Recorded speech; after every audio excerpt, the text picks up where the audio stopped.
As surfers, we're always looking for ways to stay stoked and improve our surfing, especially when we're out of the water. With technology rapidly advancing, there are more and more ways than ever to level up your surfing. Today we're going to be focusing on e-skates and finding out if electric skateboards are actually useful for surfers and if they can help improve your surfing.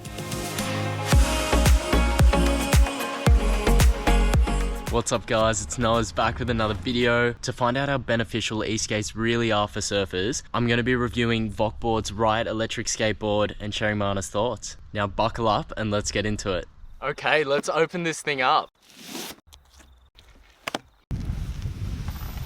Woo-hoo-hoo. First thoughts, this thing looks sick. Love the design and it doesn't feel as heavy as some of the other ones I've had. Super simple, very symmetrical. Frothing to try this one out. There also comes with a manual, the remote, the charger, a Y tool, a T tool, charger for the remote, and then it's got this cool thing which is a grip deck cleaner. So if you get dirt and stuff on there, you can just rub it and get the dirt out, which is sick. I've never heard of one of these before. Alright, let's test this thing out. Need change with these ones. Let's go speed 1. This is top speed on the first mode, and we're going 9 kilometers an hour. Now 10, so we're gonna bump it up to speed 2. Okay. So now we're going at about 20 kilometers an hour. Let's see. Oh yeah. Wheels feel grippy. It kind of feels a bit heavy when I'm trying to maneuver it. This is a good test, see how it goes up the hill. Okay, about 15. So it does slow down up hills. Let's test the brakes. Yep.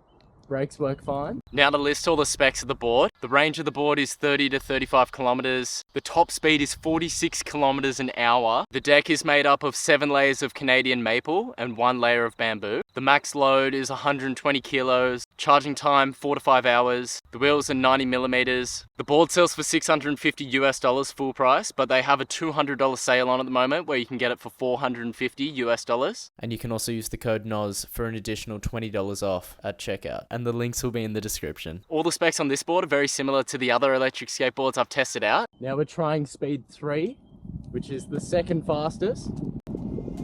Gets up the hills really nice.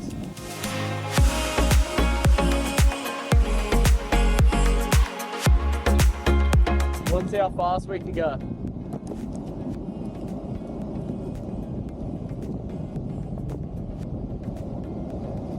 Oh god. Alright, so we just cracked 40 k's an hour. This board was not lying. Now we're going to try again on speed 4, which is the same as speed 3, except it accelerates a lot quicker. 45! Oh my god! The other 2 electric skateboards I've had have advertised to go about 40 k's an hour, but they don't. You go like 35. That on flat ground got up to 45. That is absolutely crazy. So this is definitely the fastest electric skateboard I've ever been on.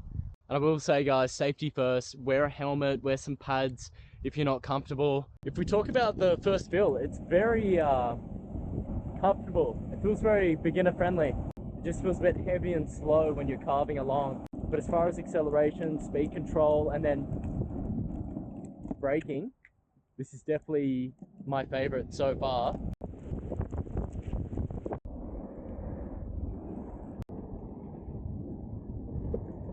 Wow, this thing is sick. I really like it so far. So going back to the main question of this video, is it useful for surfers? Let's think of when it would actually be useful for surfers.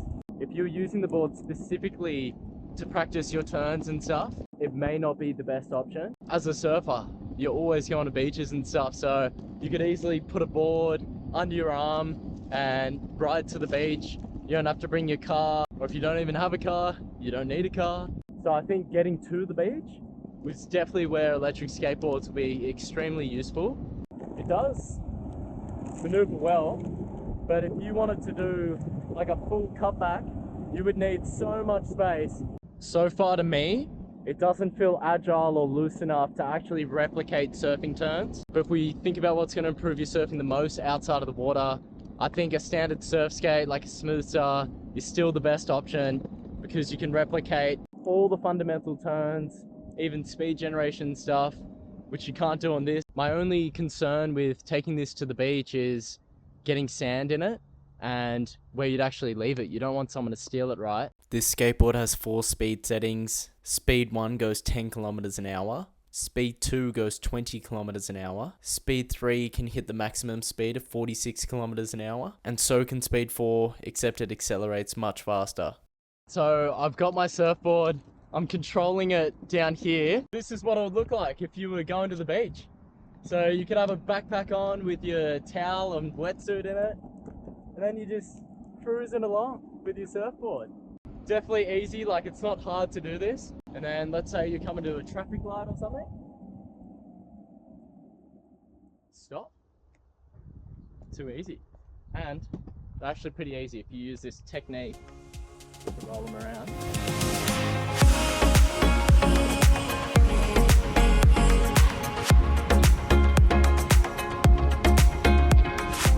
Gonna get a barrel. Some of the pros and cons. One of the cons, it did feel a bit heavy, even when I was like leaning on rail.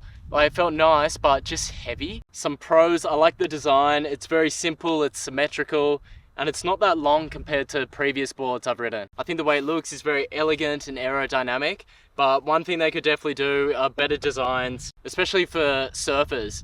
Put some waves on there, some blue. I think that's definitely an area they could improve on, is designing the bottom of the deck. Then some more pros, it's really easy to use. I love the remote, how it's got this hole to put your finger in, so you don't need to worry about dropping or losing it. It does have a wrist strap, but I never use that. I just stick it in and then, ooh, she's good to go. So the remote is definitely a pro. The other pro is it's very beginner friendly. So if this is your first electric skateboard, you are going to have a blast. It's so easy to use with the 4 speed settings, and you'll be able to get the hang of it within 5 to 10 minutes easily. And then if we're getting really harsh, another con that I could pick at is how all the electric skateboard brands come with their own chargers and stuff. So now I've got all these chargers just laying around. It would be great if they could somehow come together and just make one universal one. We don't need all these extra cords laying around. But other than that, the board is great. I'm really happy with it. Probably one of my favorites out of the 3 I've ridden. Okay, let's be honest. Are electric skateboards actually useful for surfers? I think they can be. If we're going to talk about just performance and improving your surfing on land, then no. They're not quite there yet. For a skateboard to reach speeds of over 40 kilometers an hour, they need to be stiff. So you can't expect an electric skateboard to be as loose as your smooth star. However, if there's good footpaths or easy ways to access the beach on an electric skateboard, I think they could definitely be useful for surfers going to and from the beach. And that's a wrap, guys. I hope you found the video helpful, and if you made it to the end, comment Bodie. Thank you so much for watching, and I'll see you out in the water next video.